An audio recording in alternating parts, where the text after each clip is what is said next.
One of the things that I wanted to talk to you all about was a question that families frequently ask me when their loved one is at end of life and is no longer responsive.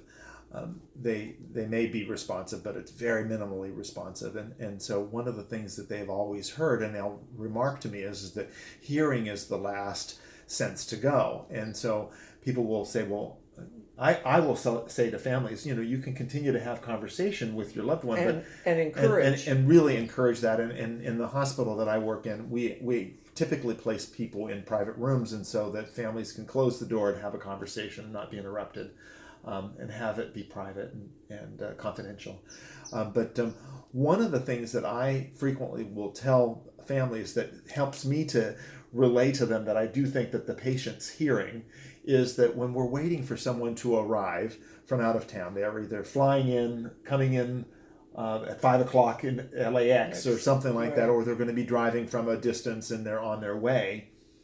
And family will say to me, "Gosh, I really hope that mom or grandma waits for them." Right. And mom and grandma are going to wait, are going to maybe not wait. Well, this is true. Well, there's two things to this. There's two issues that are going on. Is that sometimes people don't want to wait. No. And they're wanting to exit before, or they're wanting to exit alone, and so they're wanting to leave whenever nobody's in the room, and that's happened a number of times. But one of the things that I think has been so remarkable over the years, from my perspective, is the number of patients who actually do wait until someone arrives on a plane, in a car, or whatever, and then the patient dies 15 minutes, 20 minutes, half an hour, but usually within an hour of the person's arrival. Absolutely. And that is the one way that I can say to families, you know what, I've not done the research, but I've seen this happen so many times. I think it happens. So I think that if it matters to your loved one that they feel your presence, or they know that you're there visiting you for the last time, if it matters to them, they'll be here. Well, not only that, Michael, but if it matters and the patient is still alive when you arrive, tell them how you feel.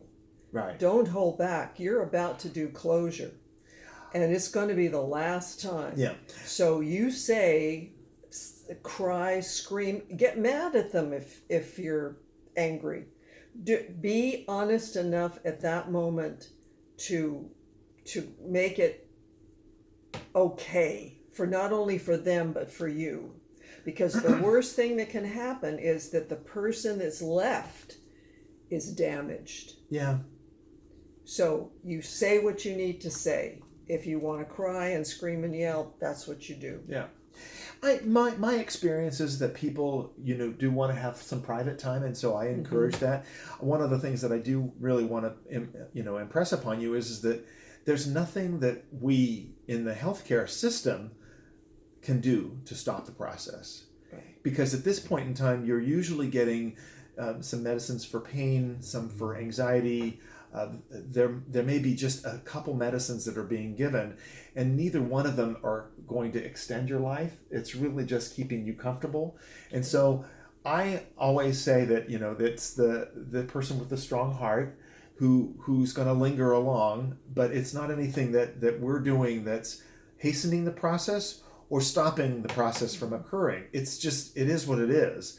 But I tell families this very clearly. I don't mince words. I say, you're on notice. It is happening. This is what is happening. You are going to get to a point where you will not be able to get any response. And so it's important for you, if it's important for you to say what you need to say, find it in your heart and in your ability to say it. A lot of families will say that they've given their loved one permission. Correct. And that's something that's very healthy and helpful to do for both of you. Yes. I think the patient sometimes needs to hear that, but I think even more importantly, we need to say it. Because that's one, it's acknowledging the reality of the situation. At the same time, it's closing the loop on what's going on for that person at that time. And I've been there. Oh, Uh, we've all been. We've all both been. been, We've both yeah. have been there many times at Yeah. this juncture, and we see that transition happen. Yeah. And so will you. If you're open to it. But that's something that I really wanted to share, because I think it's something that if this is your first rodeo and you've never experienced this before, someone should share this with you. Someone should encourage you to have conversations and encourage you to talk to somebody who may not be alert anymore, but may their body's still here. They've not left. I believe that they're still hearing. And I think it's important for you, for you. Michael, people who've been in a coma for a prolonged period of time, when they wake up, they'll tell you, "I could hear you." Uh-huh. I mean, that's the clue that we have. No, And absolutely. I mean, the dying process is no different. It's just another form of coma. Mm-hmm. So, talk. Yeah. Please talk. Yeah. Yeah. It's your opportunity. Yeah. And don't miss it, because the opportunity will pass. And I will say to family members, don't wait too long to have a loved one that that person wants to see. And when I'm talking seeing, not necessarily with their eyes, but feeling their presence, you get them here a little bit earlier than you think, because they're on their own time schedule and they can't verbalize that. Yeah. And quite often, Michael and I have seen situations where people are desperate to get across country and they've waited too long. Yeah. I am. One of the things that people will say to me is it time for me to have so and so come? Yes. And so if you're asking that question, should a granddaughter or a child, a son, daughter, somebody that needs to see this person, or it's important for them to see this person. If you're asking the question, the answer is yes. Yes. The answer is not no, you've got Or 3 maybe, days. It's yes. And so, don't misinterpret that it's that we're somehow predicting that the person has just hours or just a couple of days. But you should assume that if we're telling you to come now, you need to come now. Yeah. Actually, if you're asking the question, Michael, because something is telling you. See, there's a knowing that goes on that Michael and I have experienced thousands of times, where if you're asking the question, there's a reason. Right. There's something in your body, something in your emotions and your feelings is saying, yes. Right. What she's talking about is that emotional connection that we have with people that we love and care about. And I think that it's something that we don't have a really great understanding about and how it happens, but it happens. It happens. And I think that you bring up a very good point, Gail, is that there is something inside us that's saying, you should get going. Yeah. Get on the plane, go. Right. Exactly. And if you need to listen.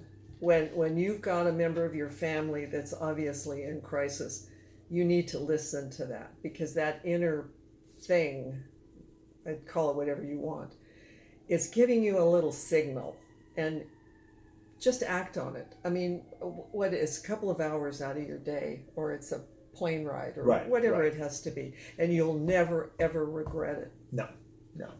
And I think also that if you make the decision as a family member, you make the decision, I don't need to see them. Yes, that's good too. You can own it and just say, gosh, I really want to remember my loved one, my family member, my friend, in the way that I have in my mind. I want to keep that memory good. I don't need to see this final scene, and I don't know that it's valuable to me or to them to be seen one last time. My grandmother died quite a number of years ago. I'm trying to think. It had to have been sometime in the 80s. When we met. Yeah, it was in late 80s. I'm not positive on that, but one of the things that happened is that my mother made a phone call to me. She didn't tell me that Grandma was dying. She just said that, we're close. Things are not good. But we wanted to make sure and speak to you and Give you the give you option. the opportunity Yeah. to talk to grandma. And so my grandmother had emphysema, COPD, and she actually died in the hospital. But one of the things that was really fascinating is that I did get to talk to her on the phone, had a nice conversation, and one of the things that my mother told me after we hung up the phone was that my grandmother said, "Well, everyone's here. We're all here," or we're something to that effect. And she died that night. And so I'm convinced that that there's something in the connection. I mean, my grandmother and I were close. When I had moved away, it was quite a haul to get there. But I had personally made the decision that I didn't need to see her in the ICU, Right. kind of all hooked up to everything and not doing well. I talked to her on the phone a number of times, but I mean, the reality was that this is quite some time ago. I didn't have the resources. My family didn't have the resources. Just plop me on an On a expensive plane, yes. flight. But you took care of it, Right. Michael, and that's Right. and that's the issue. Absolutely. The closure was made, and she obviously. Yeah. My grandfather, my father's father, died in 1985. He was on a ventilator in ICU and actually was alert, which was interesting. And my aunt will frequently remind people, gosh, Michael was the only person who said goodbye. Yeah. I was there, and it was before I moved to California, and he was in the ICU, and I had a private conversation with him, and I did say goodbye, and I did tell him that I loved him and I cared about him. And I think that I guess with all that we've said in this particular section is really the value of our words and the value That's right. to us and to the person who is departing. Mm-hmm. It's very important. And frankly, it's honest. Mm-hmm. You know? Yeah.